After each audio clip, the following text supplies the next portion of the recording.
Hi, everyone. I'm Elaine Quijano. It is good to be with you. Thanks for joining us. CBSN Washington reporter Caitlin Huey-Burns is back with me as my co-anchor tonight.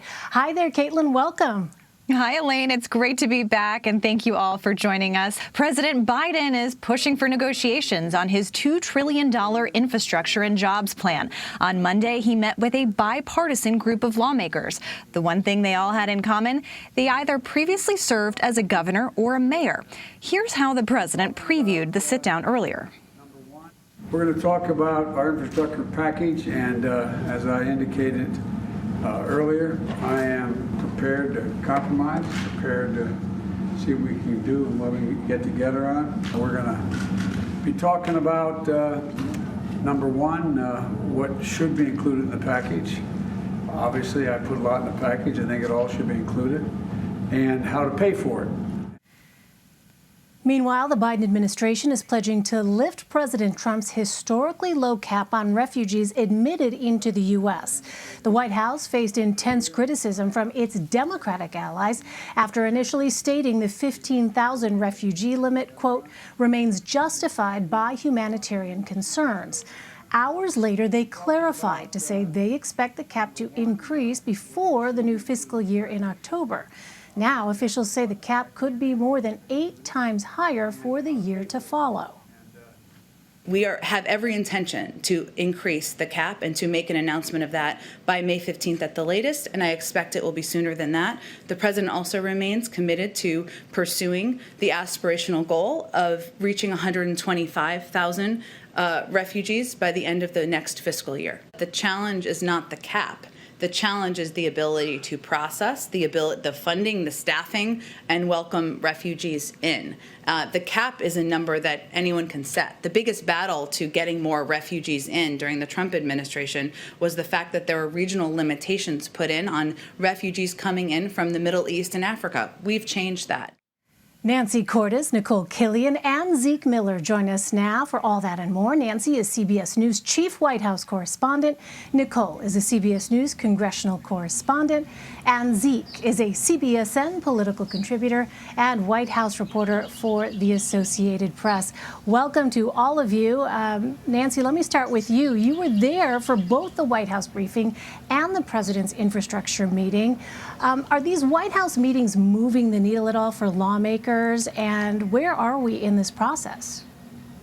Hi, Elaine. Well, where we are is that Democratic lawmakers continue to craft infrastructure legislation that reflects the president's proposal, even as the White House and the president himself try to see if there's any kind of common ground that they can reach with Republicans to craft a bipartisan compromise. So today, for example, the president sat down with Democratic and Republican lawmakers who all had one thing in common. They were former mayors or governors, with the idea being that these are individuals, whether they're on the right or the left, who understand how critically important infrastructure is to commerce in their state and who understand how difficult it can be to pay for projects that you really, really want and you think would benefit your community, because after all, mayors and governors have to balance their budgets, which is something that Congress does not necessarily have to do. So he sat down, for example, with Mitt Romney, former governor of Massachusetts, and Charlie Crist, former Republican governor of the state of Florida. After that meeting, interestingly, Mitt Romney spoke to reporters when he got back to the Capitol. He said it was a really good meeting, that actually President Biden did a lot of listening, not that much talking, and wanted to hear from the lawmakers about what they thought should be in this bill, how big it should be, and most importantly, how it should be paid for. And that is going to be one of the key sticking points here. Republicans, like Romney, think that you shouldn't raise the corporate tax rate in order to pay for all this infrastructure. They think that you should impose user fees instead. So, for example, people who use a new airport terminal should pay for it with a fee on their airline tickets, or if they use a bridge, maybe you pay a toll. And that is one area where they are at odds with the White House. And of course, the other big area is that Republicans have floated a package that's about a third of the size of the one that the president is proposing right now. So, Nikole, let's talk about that smaller package that some of the Republicans are pushing for that they could potentially get on board with. What complications would come with splitting up the bill?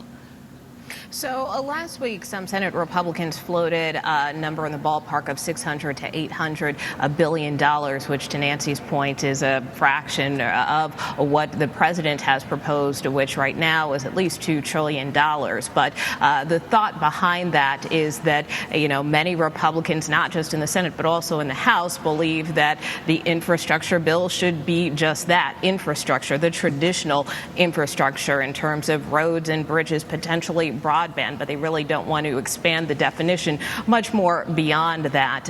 Whereas Democrats believe that this is kind of a once-in-a-generation opportunity, that the nation's infrastructure is in desperate need of repair, and this is a time to go big and really try to resolve some of those bigger issues beyond just traditional infrastructure. They argue, equally important is human infrastructure, whether that's child care, providing more support, for the nation's workers to be able to, help sustain this type of infrastructure. So that is the, big debate right now between both Democrats and Republicans. And so as far as potential hiccups or obstacles, particularly for Republicans, as far as this narrower package is concerned, it's, what can they find compromise on? Certainly there are many things that Republicans would like to strip out of this bill that Democrats don't.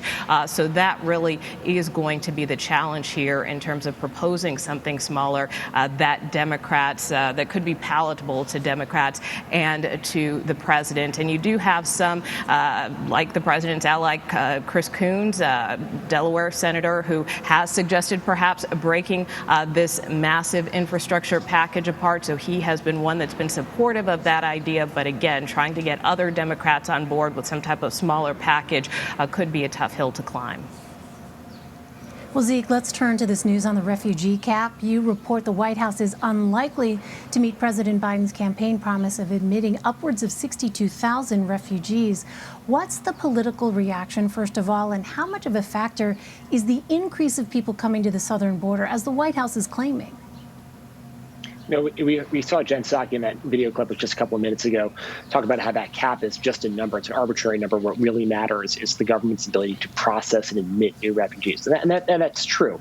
And there are certain fundamentals here that the Biden administration inherited, but also given the influx of unaccompanied migrant children on the southern border that are affecting the government's ability to process new refugees. It's diverted resources within the Department of Health and Human Services that would go to refugee processing and vetting and resettlement to the border. It's a different office that runs it, but they had moved some resources to make that happen. At the same time, the blowback that the White House is facing is because that arbitrary number that Jen Psaki talked about, the number that they adopted, that the president put his name to, is the one that President Donald Trump put into place last year. Of course, the Trump administration was, they set that cap of 15,000 refugees over the course of the fiscal year. To date, they're just over 2,000. That's sort of the points that the wide gap between what's authorized and what actually takes place. But the symbolism here that the president, by not raising that cap as soon as possible, is really what set off Democrats and the president's allies, in some cases on both sides of the aisle on this issue, that the president didn't move swiftly to raise this cap and still hasn't. Obviously, it's unlikely, given the sort of the pace of admissions and the way the refugee process works, the lengthy process of vetting to get and resettlement to get into the United States. There's some backlog, but it does take some time. So it's unlikely, even if it's you can't sort of just turn on a spigot and that doesn't bring people here right away. It takes some time. So for this fiscal year, it's going to take the White House, could top 15,000, but wouldn't get to 60,000 plus, and certainly not to 125,000 plus. But the fact that they didn't sort of set that symbolic marker of sort of basically saying that the doors to the United States are open once again to refugees, that was sort of the genesis of the political problem the president and the White House created for themselves last week. And Nancy, you were in the briefing when Jen Psaki was asked all those questions about the refugee camp and where the administration actually stands. So how did she explain the mixed messages coming from the White House when it comes to refugees? It's fairly confusing because on one hand, the White House seems to be saying there's nothing to see here. That yes, they are keeping the cap at 15,000 for now, just as it was under the Trump administration, but that's only a number because actually their new plan allows for more than 15,000 to come in if the system can handle that. But it was only a week or two ago that White House officials were saying the cap was going to be much higher. And so what reporters were asking Jen Psaki in the briefing was, what's changed in the past week or two to cause you to leave this cap where it is more or less? And she said that there were a couple of things. First of all, yes, there is the situation at the border, which is taking up a lot of resources. And as Zeke pointed out, it is a resource-intensive process to allow more refugees in and to go through the asylum process. And beyond that, she said that once they really sort of got their arms around the asylum